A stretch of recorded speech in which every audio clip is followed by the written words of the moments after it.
ECZ blocks Tasila Lungu from Chawama election. Here's what really happened. Just days before nominations, a dramatic decision has changed the course of the Chawama by-election. The Electoral Commission of Zambia has barred Tasila Lungu from filing her nomination papers, instantly triggering political shockwaves across the country. What law did ECZ rely on? Was this expected or a last-minute twist? And what does this mean for PF, Chawama voters, and the wider political climate as Zambia edges closer to 2026? Stay with us as we break down the facts, the legal basis, and the implications, calmly, clearly, and without speculation. Good day, viewers. Welcome to another edition of the InspirAfrica Official. I'm Nakash. It's been quite a week here, hasn't it? The political temperature keeps rising, and just when you think things might settle down, another storm breaks. Well, today we have a story that's sending shockwaves through Zambian politics. Our lead story: the Electoral Commission of Zambia has blocked Tasila Lungu, daughter of former President Edgar Lungu, from contesting the Chawama parliamentary by-election. But this isn't just another electoral dispute.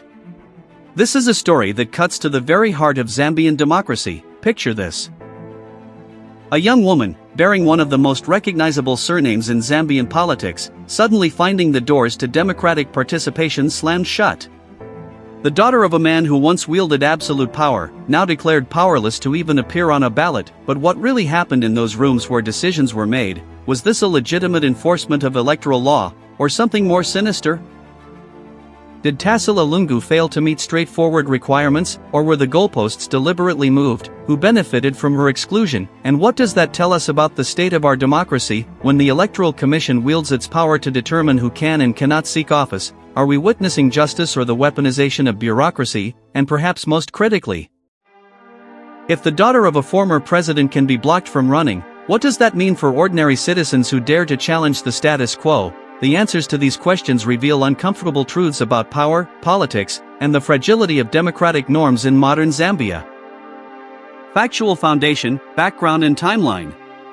The revelation came to light in the first week of December 2024, sending tremors through the political establishment and igniting fierce debate across the nation.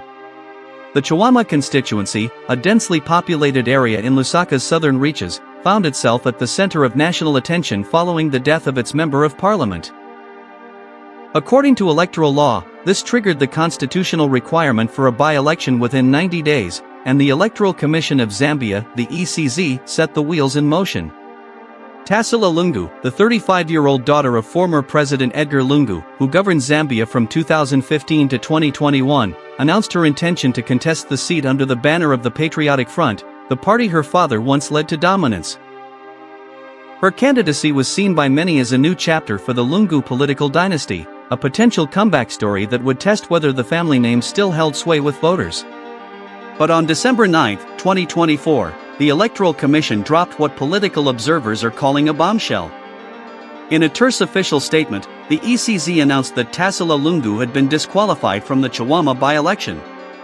The commission cited irregularities in her nomination papers. Specifically, they claimed she had failed to meet the constitutional requirements for candidacy. The timing was extraordinary.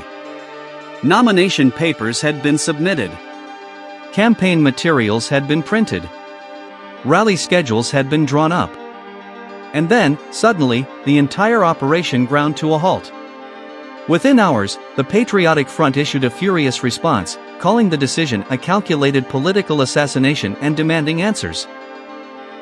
Edgar Lungu himself, who had maintained a relatively low profile since leaving State House, broke his silence with a scathing statement condemning what he termed the selective application of the law. The ECZ, for its part, stood firm. In subsequent briefings, Commission officials pointed to Section 70 of the Zambian Constitution, which outlines the qualifications for members of parliament. They claimed that Tasila Lungu's nomination papers contained false declarations regarding her eligibility, though the specific nature of these alleged irregularities remained maddeningly vague in those initial statements. By December 10, the story had become the nation's top political talking point. Social media exploded with hashtags both supporting and condemning the decision. Legal experts were called upon to interpret the constitutional provisions. and political parties across the spectrum weighed in with their assessments. The stage was set for a constitutional crisis that would test the independence of Zambia's electoral institutions and raise profound questions about political justice in the post-Lungu era. Direct evidence. The Electoral Commission's official statement, released on December 9 at approximately 4:47 p.m., read as follows. The Electoral Commission of Zambia wishes to inform the public that following a thorough review of nomination papers submitted for the Chawama parliamentary by-election, the Commission has determined that Ms. Tasila Lungu does not meet the constitutional requirements for candidacy. Specifically, irregularities have been identified in declarations made in her nomination papers. The Commission has therefore exercised its constitutional mandate to reject her nomination. This decision is final and was made in accordance with Article 70 of the Constitution of Zambia and the Electoral Process Act. The Commission remains committed to conducting free, fair, and credible elections. Short, clinical, devastating. But it was the press conference that followed which truly revealed the battle lines being drawn. ECZ chairperson Wangala Zalumis faced a barrage of questions from journalists hungry for clarity. One reporter asked directly, "Madam Chairperson, can you specify exactly what irregularities you found in Ms. Lungu's papers?" Zalumis responded, "Well, as I mentioned in our statement, there were discrepancies in the declarations made. Specifically regarding, certain constitutional requirements that must be met by any person seeking to contest a parliamentary seat." But what specifically, the reporter pressed. Was it about citizenship? Residency?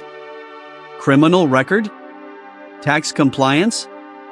I cannot go into those specific details at this moment because, these are matters that are also subject to potential legal review. What I can say is that the Commission conducted its due diligence, and the irregularities we found were substantial enough to warrant the decision we made. The evasiveness was striking, and it did not go unnoticed. Within hours, Edgar Lungu himself released a video statement that would be viewed millions of times. My fellow Zambians, I stand before you today not as a former president, but as a father whose daughter has been denied her constitutional right to participate in our democratic process. The Electoral Commission claims there were irregularities. Fine. Show us these irregularities. Tell the nation exactly what was wrong with Tasila's papers. But they won't, because this has nothing to do with paperwork and everything to do with politics. They are afraid. They are afraid of the Lungu name. They are afraid that the people of Chawama might choose to send a message by electing my daughter. So instead of allowing democracy to run its course, they've chosen to block her at the gate. This is not democracy. This is dictatorship wearing a democratic mask. His voice, familiar to millions, carried the weight of righteous indignation. Whether genuine or performed, viewers would have to decide for themselves. The ruling United Party for National Development responded through their spokesperson, Cornelius Mwikwa, who appeared on national television the following evening. Look, let's be very clear about something here. The Electoral Commission is an independent body. They don't take instructions from the UPND, they don't take instructions from State House, and they certainly don't make decisions based on surnames. If Tasila Lungu's nomination papers had irregularities, then the ECZ did exactly what it's supposed to do. The Patriotic Front wants to cry foul, but the truth is, they think the rules don't apply to them. They think because your name is Lungu, you should get special treatment. Well, not anymore. Those days are over. When asked whether he had seen the specific irregularities cited by the ECZ, Mwikwa paused before answering, I have not personally reviewed the documents, no. That's not my role. But I trust that the ECZ has done its job professionally. Perhaps the most compelling testimony came from Tasila Lungu herself, who broke her silence in an emotional interview with a local radio station. I followed every rule, she began, her voice steady but strained. I gathered every signature. I filled out every form. I submitted everything they asked for, exactly as they asked for it. And then they tell me there are irregularities? What irregularities? Nobody will say. It's like It's like being accused of a crime but never being told what crime you committed. How do you defend yourself against that? You can't. And that's the point. They don't want me to defend myself. They just want me gone. When the interviewer asked if she believed this was politically motivated, her answer was unequivocal: of course it is. Let's not insult people's intelligence. My father's party is strong in Chawama. The ruling party knows they might lose that seat. So what do? They make sure the strongest candidate can't run. It's politics, but it's dirty politics. And the saddest part is they're using the Electoral Commission to do it. Legal analyst Elias Munchia, a constitutional lawyer with no declared political affiliation, offered his perspective on a popular YouTube channel. The problem here is transparency, or the lack of it. The ECZ has broad powers under our constitution, yes. But those powers are not absolute, and they must be exercised with accountability. If you're going to disqualify someone from running for office, especially someone as high-profile as Tasila Lungu, you need to be crystal clear about why. You need to show your work, so to speak. The vague language in their statement raises more questions than it answers, and frankly, that's not how you build public confidence in electoral institutions. Deeper analysis, implications and reactions. This controversy strikes at the heart of several fundamental questions about Zambian democracy in transition. First, there's the question of institutional independence. The Electoral Commission of Zambia is constitutionally mandated to operate free from political interference. But how independent is truly independent? The commissioners are appointed through a process that inevitably involves political actors. Their budgets are approved by government. And their decisions, however technical they may appear, always have political consequences. Civil society organizations have been notably divided in their responses. The Foundation for Democratic Process, a long-standing election monitoring group, issued a carefully worded statement calling for full transparency regarding the grounds for Ms. Lungu's disqualification, while respecting the ECZ's constitutional mandate. Others have been less diplomatic. Brebner Changala, a prominent social activist known for his sharp critiques of power, told reporters, "This is selective justice. Where was this thoroughness when other candidates submitted their papers? Why is it only Tasila Lungu whose documents get this level of scrutiny?" The answer is obvious to anyone not blinded by partisanship. But not everyone agrees. Laura Mitty, another respected civil society voice, offered a different perspective. "We have to be careful not to assume that every decision against a Lungu is automatically unjust. The ECZ has a job to do. If there were genuine irregularities, should they ignore them because of who the candidate's father is? That would also be corruption, just of a different kind." The legal questions are equally complex. Zambian constitutional law provides for appeals of ECZ decisions, but the timeframes are tight, and the standards of review are unclear. Some legal experts argue that Tasila Lungu could challenge the decision in the High Court, potentially on grounds of procedural unfairness or inadequate reasoning. Others point out that courts have historically been reluctant to interfere with ECZ decisions made during the electoral process, citing the need for finality and the logistics of running elections on schedule. There's also a broader question about political dynasties and democratic renewal.